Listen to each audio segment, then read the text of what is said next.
నేను ఒక్కటే మాట చెప్తానండి, డాక్టర్ ఎప్పుడు కూడా బ్యూటీషియన్ కాలేరు, అలాగే బ్యూటీషియన్ బ్యూటీ థెరపిస్ట్ ఎప్పుడు కూడా డాక్టర్ కాలేరు. బ్యూటీషియన్ వేరు, బ్యూటీ థెరపిస్ట్ వేరు, బ్యూటీ కాస్మెటాలజిస్ట్ వేరు, అలాగే డాక్టర్ చదివినటువంటి కాస్మెటాలజిస్ట్ వేరు, ట్రైకాలజిస్ట్ వేరు. ప్రాపర్గా తెలుసుకోకుండా బయటకు వచ్చి పిచ్చి పిచ్చిగా చేయడం వల్ల బ్యూటీ ఇండస్ట్రీకి ఉన్నటువంటి వాల్యూ తగ్గిపోతుంది. అసలు నాకు ఇప్పటివరకు అర్థం కాని విషయం ఏంటంటే పర్మనెంట్ మేకప్ అంటే ఏంది? పర్మనెంట్ మేకప్ అంటే ఒకసారి చేసుకుంటే జీవితంలో అవసరం లేదా? ఇంకేంత పర్మనెంట్ మేకప్ అనే పదం ఎట్లా వాడుతున్నారు? ఇది నిజంగా దౌర్భాగ్యం అండి. నాకు అసలు చాలా బాధాకరమైన విషయం చెప్పాల్సి వస్తుంది.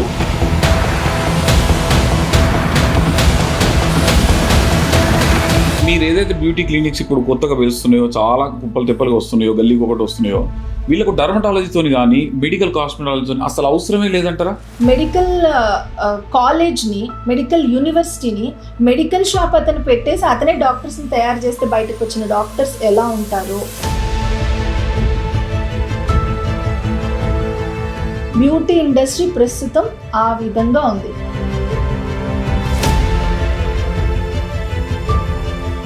వీళ్ళిచ్చే ఎడ్యుకేషన్ ఎలా ఉంటుందంటే, ఒక ఆవిడ చెప్తుంది అనమాట, చూడండి ఇది పౌడర్ అనమాట, ఇది లూజ్ పౌడర్, ఇది దాని పేరు ట్రాన్స్ల్యూసెంట్ పౌడర్ అంటే, ఓకేనా? దాన్ని ఆవిడ ఏమంటుందంటే ఇది ట్రాన్స్లేషన్ పౌడర్. ఆవిడకి అక్కడ దాని మీద బేసిక్ నాలెడ్జ్ లేదు. ఇది ఎలా ఉంటుందంటే, క్లినిక్ అనేటటువంటి వర్డ్ యూజ్ చేయకూడదు, ట్రీట్మెంట్ అనే వర్డ్ కూడా యూజ్ చేయకూడదు. డబ్బులు ఏం తక్కువ తీసుకోవట్లా, పోనీ మెయింటెనెన్స్ తగ్గించి ప్రజాసేవ చేస్తున్నారా, ప్రజలకు తక్కువ రేట్లో ఏదో 10 రూపాయలు 20 రూపాయలు చేస్తున్నారా అంటే లేదు. తీసుకోవాల్సినది అన్నీ తీసుకొని ఎందుకు ప్రాపర్గా పెట్టట్లేదు? పెద్ద పెద్ద పాపులారిటీ ఉన్నటువంటి ఫిగర్స్, వాళ్ళకి ఏం నాలెడ్జ్ లేకపోయినా, వాళ్ళ క్లినిక్, వాళ్ళ డాక్టర్స్ కాకపోయినా, వాళ్ళు క్లినిక్స్ అని చెప్పేసి స్టార్ట్ చేసేసి ఈ మధ్య కాలంలో బయటకు వచ్చి వాళ్ళు డాక్టరేట్లు వేసుకుని చేస్తున్న వాళ్ళు ఉన్నారు కదా, వీళ్ళు జనాల దగ్గర ఎక్కువ డబ్బులు దోచుకుంటున్నారు. ఇంకోటి అది చెప్పేవాళ్ళు కూడా వాళ్ళు చెప్పడం కన్నా ఇన్ఫ్లుయెన్సర్స్ ఎక్కువ చెప్తున్నారు కదా. చాలా, అంటే ఇప్పుడు ఇన్ఫ్లుయెన్సర్స్ మార్కెటింగే ఎక్కువగా ఉంది. ఎంత బాగా మార్కెటింగ్ చేస్తారో వాళ్ళే.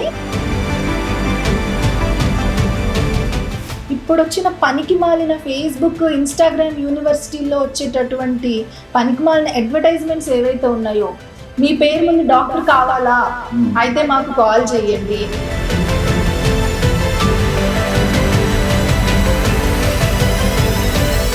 ఇప్పుడు ఒక 50,000 ఎంత పడేస్తే వాళ్ళ మొహాన్ని వాళ్ళు ఇచ్చేస్తున్నారు. ఆ పిచ్చి డాక్టరేట్లు తగిలించుకోవడానికి ఈ బ్యూటీ ఫీల్డ్లో ఉన్న వాళ్ళు ఇంట్రెస్ట్ చూపిస్తున్నారు. ఒక 9th క్లాస్ 10th క్లాస్ స్టడీతో PhDలు ఎలా ఇస్తారండి? అలా ఉంది ఇప్పుడు ఇండస్ట్రీ. అంటే మనకి అసలు ఎట్లా గుర్తించాలి వీళ్ళని? గవర్నమెంట్ సర్టిఫికేషన్స్ ఏమైనా ఉన్నాయా వీళ్ళకు? బ్యూటీకి గవర్నమెంట్ సర్టిఫికేషన్స్ అయితే చాలా ఉన్నాయి. సర్టిఫికేషన్కి కొంచెం అథెంటిసిటీ అనేది వాళ్ళకు ఉండాలి. అది ఏం లేకుండా ఇప్పుడు చాలా ఈజీ అయిపోయిందండి. అసలు నిజాన్ని చెప్పాలంటే ఓకే, లైక్ PRP, GFC ఇవన్నీ ఏవి చేస్తున్నా కానీ ఖచ్చితంగా అవి డర్మటాలజిస్ట్ మాత్రమే పర్ఫామ్ చేయాలి. ఇప్పుడు సర్టిఫికెట్ల మీద ట్రైనర్ ఫోటోలు, ఇంత పెద్ద పెద్ద ఫోటోలు, 3/4 ఆఫ్ ద సర్టిఫికెట్ మొత్తం వాళ్ళ ఫోటోలు, పక్కనేమో చిన్నగా వీళ్ళ పేరు, పితృదేవతల ఫోటోలు తగిలించుకున్నట్టు, లేకపోతే దేవతల ఫోటోలు తగిలింటే పిండాలో నైవేద్యాలు పెట్టాలి రోజు వీళ్ళు. ఒక బ్యూటీషియన్గా ప్రాపర్ బ్యూటీషియన్ మనం అనాలంటే పెడిక్యూలు, మ్యానిక్యూలు ఇవన్నీ చేసి కాకుండా ఒక నెక్స్ట్ లెవెల్ చేయాలంటే ఎంత టైం పడుతుంది? ప్రీవియస్లీ ట్రైనింగ్ ఎలా ఉందంటే, ఫుల్ ఫ్లెడ్జ్డ్ కోర్స్ అంతా నేర్చుకోవాలంటే 8 months డ్యూరేషన్ ఉంటుంది. ఒక కామన్ ఉమెన్ ఒక బ్యూటీ సెలూన్ కానీ ఒక క్లినిక్ కానీ సోకాల్డ్ వెళ్ళినప్పుడు తను అక్కడ చూసుకోవాల్సిన అంశాలు ఏంటి? అంటే మనం సేఫ్ దగ్గరికి వెళ్తున్నామా అనేది ఎట్లా తెలుసుకోవాలి? ఇన్ఫ్లుయెన్సర్ మార్కెటింగ్ చూసి వెళ్ళడం మానేమని చెప్తాను.